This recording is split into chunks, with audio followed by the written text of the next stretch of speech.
What's going on, guys? Welcome back to another episode. All right, guys. So I've been waiting. All right, let the dust settle a little bit. We all know what happened. Okay, about 90,000 letter carriers voted on the tentative agreement. About 60 odd thousand people voted to reject it.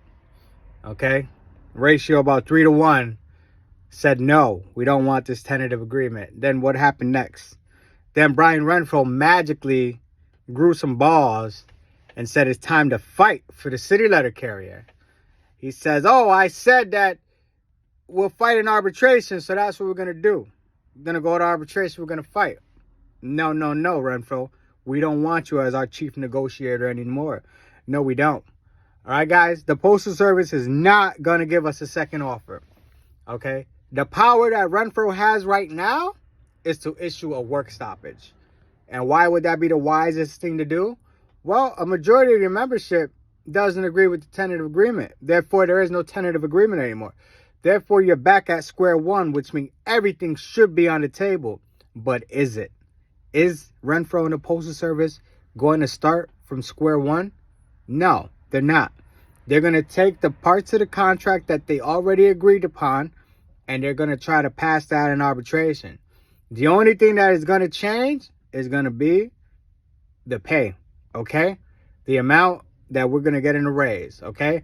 Then you have all these naysayers that voted for the contract because all I do is hear it all day and every day now.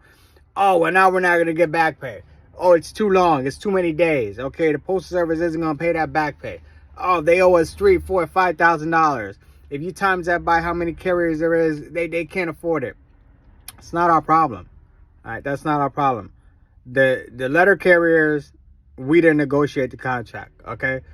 Unfortunately, we had faith in our leader to negotiate a fair contract, okay? It wasn't fair. We rejected it, okay? So collective bargaining doesn't work if our chief negotiator is just going to side with the other side of the table and give them what we just rejected anyway, okay?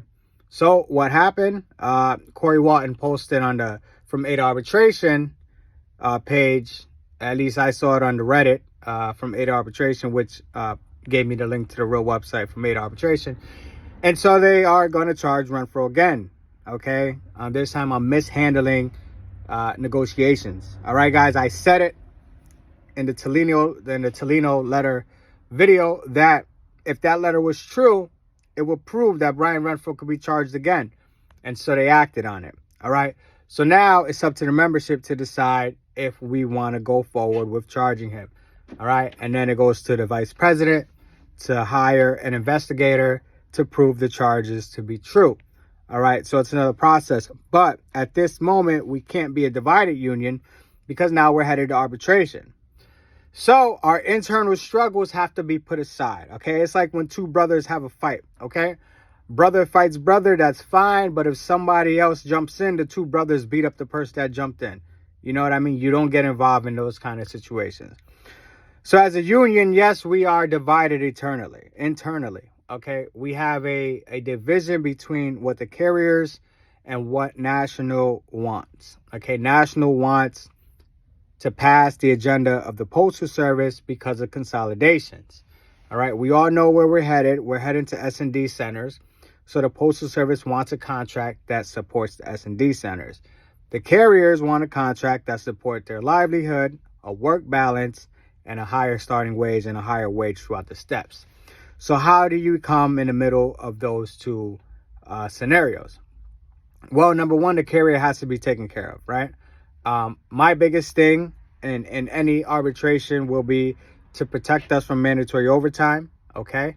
And then some things no one are talking about is if we give up certain things to go to S&D centers, will give us back two other things. One, that's the cost of healthcare, okay? Allow the Postal Service to pay more instead of being maxed out at 75%. Have them go up to 80-85%. At least we can see and realize that money back in our check.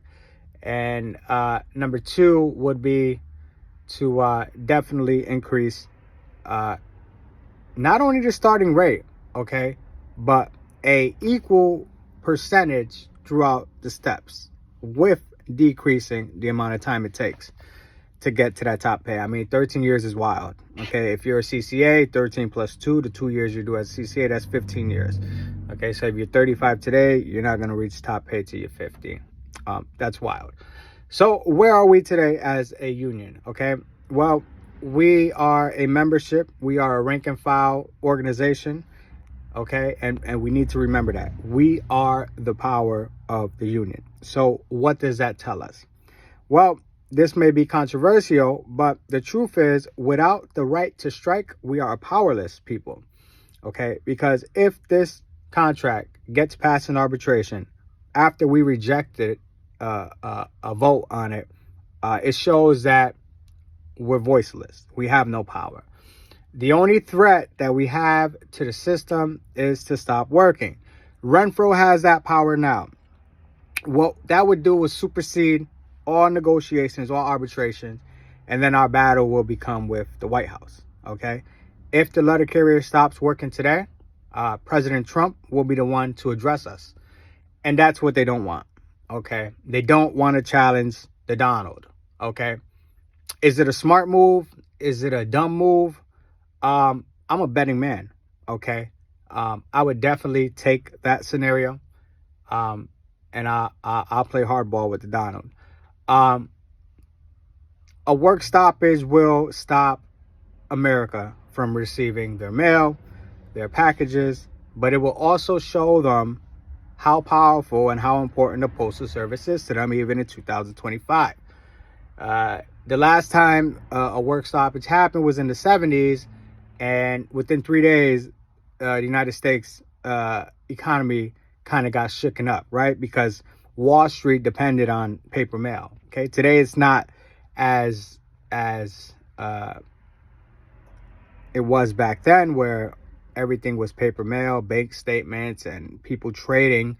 However, we do have a significant position that we hold. Arbitration can be scary. It can, that's true.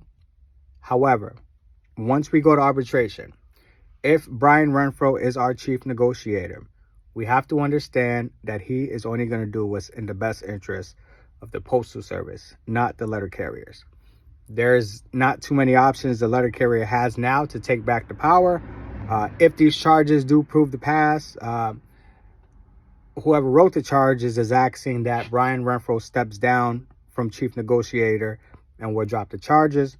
However, I believe that the rank and file needs to have a choice in who they choose to negotiate for us.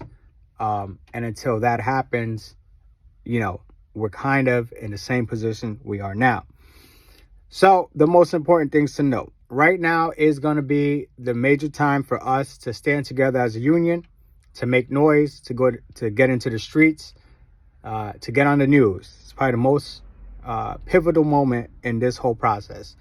March 23rd, there's going to be a march on Washington, okay, where letter carriers are going to walk from NALC headquarters down to, I believe, the White House, okay, and they are going to basically bring the fight to Trump.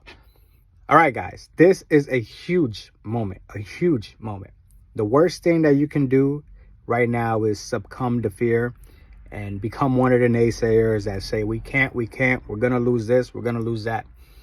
The most efficient thing you can do is support the causes around you, okay? Whether that's through donating your money or your time, whether that's through signing petitions, whether if that's through making videos and encouraging your coworkers, or whether that's through just trusting the process, okay?